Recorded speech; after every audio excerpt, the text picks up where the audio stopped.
Hello दोस्तों, आपका स्वागत है आपके अपने YouTube channel easy study hub में। आज जो सीजी टेट का प्राइमरी पेपर हुआ मतलब पेपर 1 हुआ, उसका हम लोग मैथ का आंसर की देखते हैं। तो पहला क्वेश्चन था, बैंकिंग मॉडल के तहत सीखने वाले से क्या अपेक्षा होती है। ये जो सेट है ये वैसे सेट बी है ना।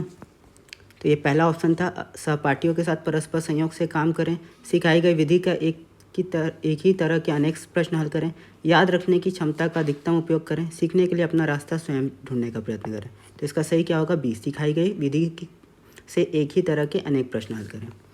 अगला क्वेश्चन है, दो विषम संख्याओं का योग हमेशा एक सम संख्या होता है।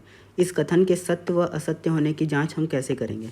अनुभाविक विधि, प्रयोग विधि, अवलोकन द्वारा या निगमित तर्क द्वारा। देखिए ये दोनों के द्वारा तो नहीं होता है, वैसे इसमें जो होना चाहिए वो होना चाहिए प्रयोग द्वारा, लेकिन इसका आंसर देखते हैं बी और डी में से क्या लेता है। ठीक है, इसके बाद अगले क्वेश्चन में आते हैं। एक रचनावादी कक्षा की विशेषता है। बच्चा का शिक्षण अच्छा ग्रहण करता होता है, वह शिक्षक की बातों को धैर्यपूर्वक सुनता है, वह प्रश्न करने अपने तर्क रखने की स्वतंत्र रखता है, उसे सिखाई गई विधियों के लिए अभ्यास के लिए पर्याप्त अवसर दिए जाते हैं। तो देखिए उसको जो वो होता है, रचनावादी विधि में क्या होता है कि जो बच्चा होता है उसको केंद्र पर रख के किया जाता है। तो यहाँ पर अगर अभ्यास के लिए देखिए, इसके लिए सही आंसर क्या होना चाहिए, वह प्रश्न करने अपने तर्क रखने के लिए स्वतंत्र होता है, क्योंकि तभी वो आगे सीख सकता है। इसके बाद देखते हैं अगला क्वेश्चन क्या है। नीचे दिए गए कथनों में से कौन सा कथन सही है। तो देखिए इसमें 4 ऑप्शन दिए थे। तो पहला है, प्रक्रियात्मक ज्ञान का संबंध किसी सवाल को हल करने की प्रक्रिया को जानने से, ये बिल्कुल सही है। गणित सीखने के लिए प्रक्रियात्मक ज्ञान का होना ही पर्याप्त है, ये गलत है।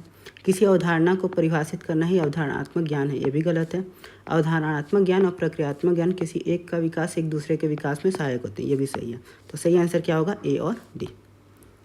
अगला है, मिलते जुलते बार बार होने वाले अनुभव के आधार पर नतीजों तक पहुंचने के तरीकों को क्या कहते हैं।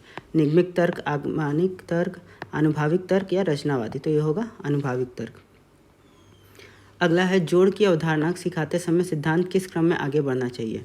तो देखिए यहाँ सही होगा क्या, ठोस, देखिए होना चाहिए ठोस, फिर उसके बाद चित्र, चित्र प्रतीक और संख्या प्रतीक। ठीक है, इसका आंसर क्या होगा, डी। किसी गणितीय सवाल को हल करने के लिए एक विशेष क्रम में लागू की जाने वाली चरणों की श्रृंखला कहलाती है। उत्पत्ति, एल्गोरिदम, सोपान क्रम या अभिगृहित। तो सही आंसर क्या होगा, एल्गोरिदम।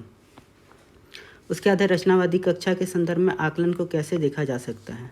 देखिए यह, इसमें 3-4 ऑप्शन हैं। तो पहला ऑप्शन क्या है, यह सीखने की प्रक्रिया को मार्गदर्शन देता है, सही है। यह दर्शाता है कि बच्चे ने क्या क्या गलत किया, ये गलत है। यह केवल सीखने के प्रतिफल की जांच करता है, ये भी गलत है। और इसके बाद है, सीखने की प्रक्रिया का अनिवार्य है, सही है, सही है। तो इसका सही आंसर क्या होगा, ए और डी। अब यहाँ दिया है ए, बी, सी, डी क्रमशः विशिष्टीकरण, व्यापकीकरण, अनुमान लगाना और सिद्ध असिद्ध करने को प्रदर्शित करते हैं। तो चुनिए कि गणितीय तरीके से सोचने के दौरान किस मानसिक प्रक्रिया से गुजरते हैं। देखिए गणित का जो सोच होता है वो किससे और जाता है, विशिष्ट से लेकर हम लोग जाते हैं किसकी ओर, व्यापक की ओर। ठीक है, तो सबसे पहले क्या आएगा, विशिष्टीकरण मतलब कि ए, और सबसे लास्ट में क्या आता है, व्यापकीकरण। और व्यापकीकरण को यहाँ क्या लिया है, सॉरी यहाँ बस कहीं कुछ गलत है। पहले आएगा क्या, विशिष्टीकरण। विशिष्टीकरण से हम लोग किसकी ओर जा रहे हैं, अनुमान लगा रहे हैं। ठीक है, और ये लास्ट में ले रहा है व्यापकीकरण ना, सॉरी यहाँ पर देखिए लास्ट में आया हुआ है, व्यापकीकरण लास्ट में है। तो देखिए विशिष्टीकरण के बाद क्या करते हैं हम लोग, अनुमान लगाते हैं, और फिर जो अनुमान लगाते हैं उसको हम लोग क्या करते हैं, सिद्ध असिद्ध करते हैं कि ये सिद्ध है कि असिद्ध है। ठीक है, उसके बाद उसको क्या करते हैं, व्यापकीकरण करते हैं। तो देखिए सबसे पहला हो गया विशिष्टीकरण ए, अनुमान लगाना क्या हो गया सी, सिद्ध असिद्ध हो गया डी, और उसके बाद हो गया व्यापकीकरण हो गया बी। तो देखिए हम लोग यहाँ से क्या चले, ए से सी चले, सी से किस में गए, डी में, और डी से हम लोग किस में आ गए, बी में। तो सही आंसर क्या होगा, ए। अगला है, किसी वर्ग के चारों कोणों का योग 360 अंश होता है। इस कथन का विस्तार करके हम किसी चतुर्भुज के चारों कोणों का योग 360 अंश होता है के बारे में सोचते हैं, यह उदाहरण है। तो ये किसका उदाहरण होता है, व्यापकीकरण का। उसके बाद है, किन मॉडलों में सीखने के विशिष्ट उपकरणों का में बांटा जाता है जिन्हें बार बार अभ्यास के जरिए हासिल किया जाता है। तो देखिए यहाँ ऑप्शन क्या है, बैंकिंग और रचनावादी, रचनावादी और प्रोग्रामिंग, प्रोग्रामिंग और बैंकिंग, या तीनों मॉडल। तो इसका सही क्या होगा, प्रोग्रामिंग और बैंकिंग, क्योंकि रचनावादी में अभ्यास वाला नहीं रहता है, बार बार अभ्यास की बात किस में होती है, प्रोग्रामिंग और बैंकिंग में। अब देखिए 102 क्या है, ए अमूर्त अवधारणाओं को, बी व्यापक विचारों को। सी मूर्त परिस्थितियों को, एस विशिष्ट परिस्थितियों को व्यक्त करते हैं। तो दर्शाइए गणित के विचार क्या होते हैं। तो देखिए गणित के विचार क्या होते हैं, विशिष्ट से व्यापक मतलब एस से बी की ओर, और मूर्त से अमूर्त मतलब सी से ए की ओर। तो ये कहाँ हम लोग को मिल रहा है, सी से ए की ओर और एस से बी की ओर बी में। तो सही आंसर कौन सा होगा, बी नंबर। उसके बाद है यहाँ देखिए सूची दिया गया है, उसके बाद बोला है कि मिलाने के लिए। तो पहले बोला है बैंकिंग मॉडल। तो बैंकिंग मॉडल क्या है, पढ़ी गई बातों को ठीक तरह से दोहराना। रचनावादी मॉडल क्या होता है, सीखने की प्रक्रिया में सक्रिय रूप से शामिल होना, मतलब पहले का 3 दूसरे का 1। प्रोग्रामिंग मॉडल क्या है, निर्देशों की एक श्रृंखला का पालन करना। 3 1 2 कहाँ आया है, 3 1 देखिए यहाँ आया, सॉरी 3 1 2 कहाँ आया है, पहले का 3 यहाँ आया है, फिर दूसरे का 1। सी का प्रोग्रामिंग मॉडल का 4 है, सॉरी यहाँ 4 होगा, यहाँ 2 लिख दिया था। 3 1 4 और फिर अभिगृहित का 2 आ रहा है, ठीक है। तो सही आंसर कौन सा होगा, बी नंबर। गणितीय प्रश्नों को हल करने के लिए किसी व्यक्ति में निम्नलिखित क्षमताएं बढ़ती हैं, ठीक है। सुनिश्चित रूप से सोचने की क्षमता, पैटर्नों और संबंधों को ढूंढने की क्षमता, तथ्यों को स्मृति में धारण करने की क्षमता, तार्किक और क्रमबद्ध तरीके से सोचने की क्षमता। तो देखिए इन दोनों का तो ये दोनों सही होता है, बी और डी तो एकदम सही है, और इसके साथ कौन सा सही है, ए सही है। तो हम लोग का कौन सा ऑप्शन हो जाएगा, डी नंबर।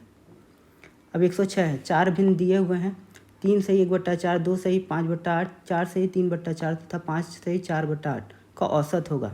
तो इसका जो औसत आएगा वो क्या आएगा, 4 सही 11/32।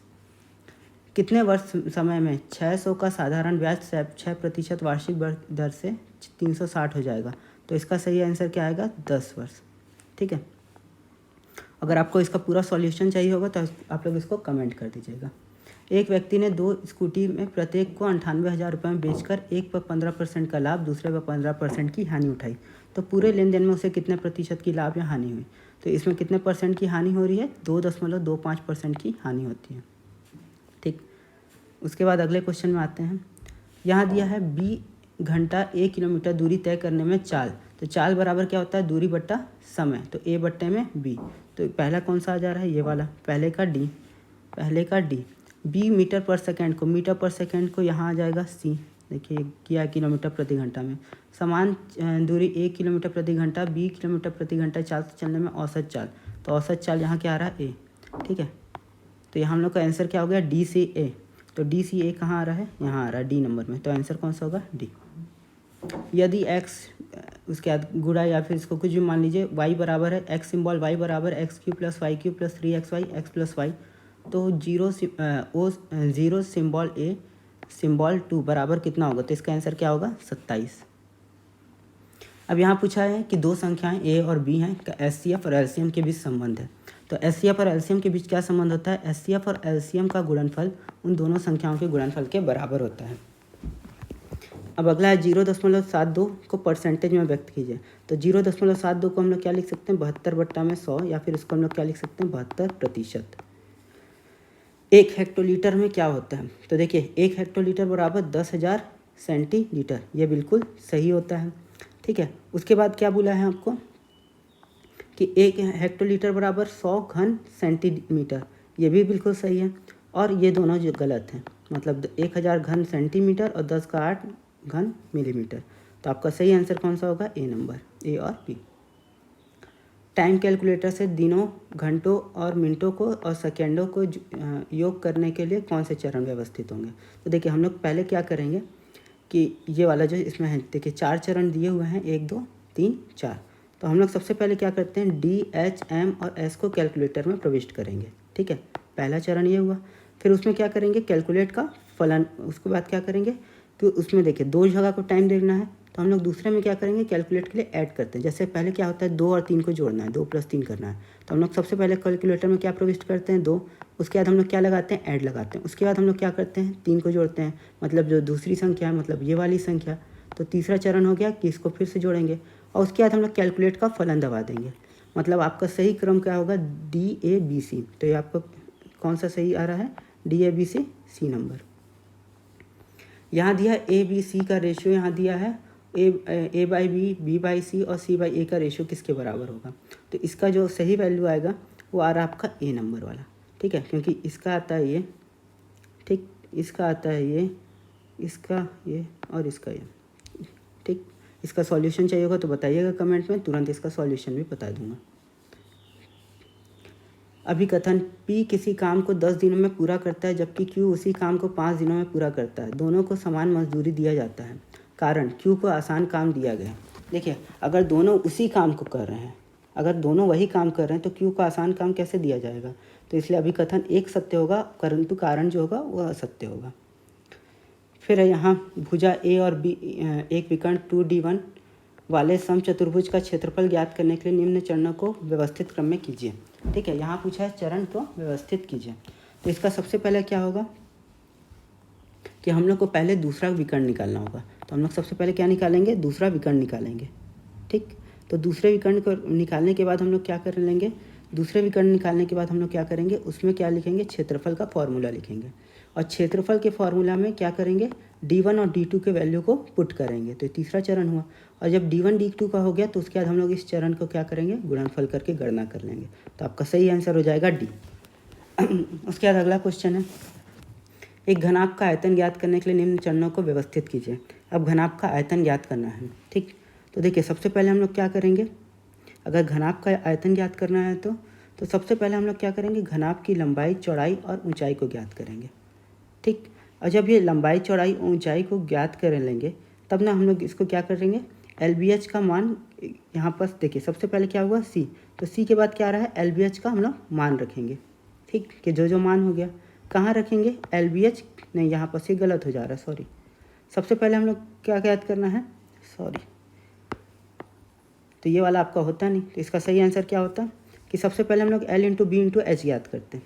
ठीक, तो L into B into H ज्ञात करने के लिए हम लोग को क्या चाहिए? घनाभ की लंबाई, चौड़ाई और ऊंचाई। ठीक, तो इसको ज्ञात करने के लिए हम लोग क्या करेंगे? घनाभ की लंबाई, चौड़ाई और ऊंचाई को ज्ञात करेंगे। जब इसका मान रख जाएगा तो हम लोग LBH के मान को कहाँ रख देंगे? इस B में रख देंगे। ठीक, और ये जब B में L into B into H का मान रख देंगे तो हमारा क्या निकल जाएगा? वॉल्यूम निकल जाएगा। मतलब आपका सही आंसर क्या है? D number.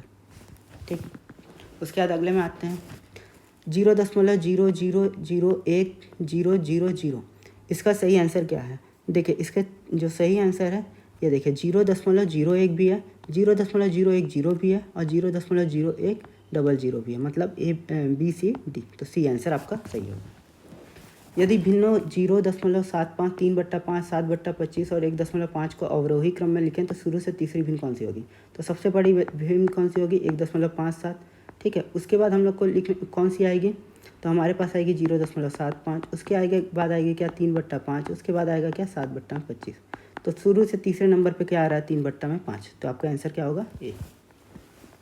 और उसके बाद लास्ट है कि देखिए यहाँ है, थोड़ा सा धुंधला हो गया। 5, 3, 7, 6, 8, 2 में 7 के स्थानीय मान और जाति मान का अंतर क्या है?